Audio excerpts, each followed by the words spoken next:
미국의 정치학자 제이슨 브레너는 시민이 투표에 참여하는 것보다 방관하고 기권하는 것이 더 윤리적이라고 주장해요. 저도 동의합니다. 투표하지 마세요. 투표철이 오면 차라리 투표소에 가서 난동을 부리세요. 그게 더 윤리적입니다.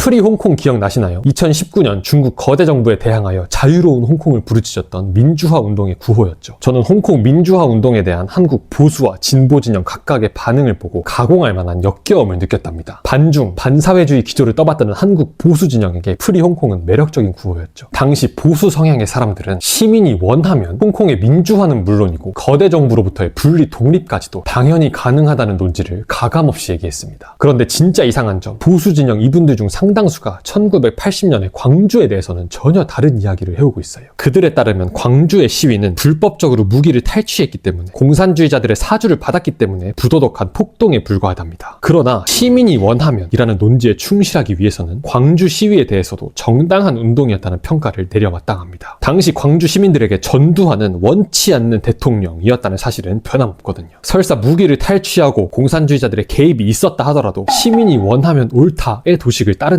광주 시민들의 행동에는 정치적, 도덕적 하자가 없어요. 마치 혹여나 홍콩 시민들이 미국이나 서구권 국가들의 사주를 받고 움직였다 하더라도 그들의 정당성에 하자가 생기거나 중국 정부의 대응이 타당해지는 게 아닌 것처럼요. 일관된 신념으로는 홍콩 시위와 광주 시위 모두를 긍정하거나 모두 부정했어야 합니다. 역겨운 모순성의 측면에서 늘 그렇듯 진보 진영은 한술 더 뜹니다. 그들 중 상당수가 중국 거대 정부의 횡포와 홍콩 시위의 참상에 침묵했던 꼴을 보면 그들을 민주화 세력이라고 부르는 것이 얼마나 코미디인지를 뼈저리게 느낄 수 있어요. 그들이 1980년에 광주를 그토록 떠받드는 이유는 절대로 자유를 부르짖은 혁명이었기 때문이 아니라 그저 자기들의 원수였던 전두환에 맞섰기 때문일 뿐이라는 걸 우리는 명심해야 돼요. 같은 독재 정권이라도 반공 우익 독재를 마주하면 누구보다 맹렬한 민주투사가 되지만 좌익 사회주의 독재정 앞에선 반국가 내란 세력 척결을 입에 달고 사는 궁극의 애국지사이자 정권의 시녀가 되는 게 대한민국 좌파들의 현실입니다. 미국이 전두환의 인권 유린 앞에 침묵했다면서 반민주 국가라고 비난하던 작자들이 좌익 독재자 마두로 체포작전에는 바로 태세전환해서 미국더러 자주권 침해를 멈추라고 발광하잖아요. 이와 같은 양쪽 진영 모두의 이중적인 모습에서 우리는 무엇을 읽을 수 있을까요? 그것은 보수와 진보 모두 머리로는 알고 있다는 사실입니다. 시민이 원하면 이라는 슬로건은 현실적으로 결코 반박할 수 없는 가치라는 걸요. 국민주권, 민주주의, 개인의 자유, 개인의 자기 소유, 국가보다 먼저 된 개인, 국가는 개인들을 위해서만 존재한다는 개항론적 언동. 현 시점 보수든 진보든 이걸 대놓고 부정하는 사람은 아무도 없습니다. 다만 그것을 자신들의 정치적 입지에 유리한 현안에만 선택적으로 사용할 뿐이죠. 그들의 입발린 소리들을 뒤로 하고 진실을 파헤치기 위한 근본적 질문을 던져볼까요? 이 모든 것을 시민이 원할까? 지금의 모든 정치적 시스템은 시민이 원했기에 창출된 것들일까요? 대통령이나 국회의원 같은 직업 정치인들은 시민이 원해서 공식적인 계약을 통해 나온 존재들인가요? 우리가 진정으로 자유로운 사람이고 진실로 개인이 국가에 우선한다면 우리를 대리할 정치인이 필요한지 아닌지를 결정하는 게 우리의 몫이어야 맞을 텐데 정말로 그런가요? 모든 위정자들이 우리는 국민들을 위해서만 존재합니다. 국민이 먼저입니다. 이런 얘기들을 하는데 정작 국민들 중 일부가 우리는 당신들 필요 없습니다. 우리가 먼저니까 우리 뜻을 존중해주세요 하면 네 알겠습니다. 여러분들은 자유로운 개인들로서 국가에 세금을 내지 않으셔도 됩니다. 이 시간부로 여러분의 분리 독립을 승인합니다. 이렇게 친절하게 답해주나요? 시민의 동의와 전혀 무관하게 그냥 정치인은 원래 있어야 하고 정부는 원래 존재해야만 하며 우리는 원래 돈을 갖다 바쳐야만 하는 게 이 시스템의 원리 아닌가요? 민주주의의 꽃이라는 투표, 개인들의 서로 다른 자유로운 선택들이 가능한 상황에서 왜 어떤 영역은 반드시 투표, 공공의 선택으로 결정하게끔 돼 있을까요? 다수가 동의하는 정책이나 법안은 나머지 사람들의 자유로운 의사에 반하게 되는 것일 텐데 투표라는 시스템으로 개인의 선택의 자유를 일부 제한하고 공공의 결정에 반드시 따르기로 모든 사람이 합의했나요? 다수의 표를 받은 사람이 당선되고 나면 그를 뽑지 않은 다른 이들의 의사는 사표가 되어 무시되고 마는데 이건 역시 시민이 그런 제도에 동의해서 창출된 걸까요? 모두가 이런 문제들에 대해 입을 다물어요. 이미 답은 나와 있거든요. 그 어느 누구도 투표, 정치인, 정부의 존재에 동의한 적이 없어요. 정부는 국민을 위해 존재한다지만 단 한 명의 국민도 예외 없이 정부와의 자발적 계약을 거친 바 없어요. 그저 나고 보니 정부가 있었죠. 그리고 정부는 모든 개개인을 자연적으로 국가에 예속된, 그래서 국가의 돈을 가져다 바쳐야만 하는 정치적 노예로 간주해요. 이게 맞는 걸까요? 개인이 다른 개인을 쫓아다니며 당신을 지켜주기 위해서 쫓아다니는 겁니다. 이 모든 것은 당신을 위해서입니다. 라고 말하는 것은 스토킹인 반면 정부가 어떤 동의나 계약도 없이 개인의 모든 활동 모든 분야를 주관하며 개인의 재산을 강탈하는 것은 정당한 걸까요? 현 상황에서 투표, 정치인, 정부에 반대하여 납세 거부에 나서는 자들은 또라이 취급받으며 감옥에 가겠죠. 우리에게는 사실 주권이 없어요. 모든 것이 시민이 원해서 탄생된 것처럼 위장됐고 시민을 위해서 존재하는 것처럼 선전됐지만 실상 우리가 결정한 건 아무것도 없어요. 우리의 실질적인 권리는 단 하나, 노예로서 자신의 주인을 바꿀 수 있는 것뿐입니다. 이걸 주권이라 부르면서 투표에 우리의 희망이 달려있고 투표로 세상을 바꿀 수 있다고 말하는 건 멍청해도 너무 멍청한 거예요. 나일 때부터 신체, 자유, 재산의 권리를 일정 부분 국가에 빼앗겨 살고 있는, 그리고 언제든지 완전히 빼앗길 수도 있는 이 종의 멍에를 문제 삼지 않고서는 백날 투표를 해봐야 아무것도 달라지지 않아요. 이 시스템이 잘못되지 않았다고 생각하는 분들도 있겠죠. 그들의 생각을 존중합니다. 그들은 분명 현 체제를 유지하며 살아갈 권리가 있어요. 그러나 그들의 권리만큼 현 체제로부터 벗어나고픈 자들의 권리도 자명합니다. 투표권이 있으니까 투표로 너의 권리를 행사하라. 투표하지 마세요, 여러분. 주인을 바꾸지 말고 노예된 우리의 처지를 바꿔보자고요. 거대 정부를 당연시하던 노예 근성을 벗어던지고 처음부터 새롭게 다시 시작하자고요.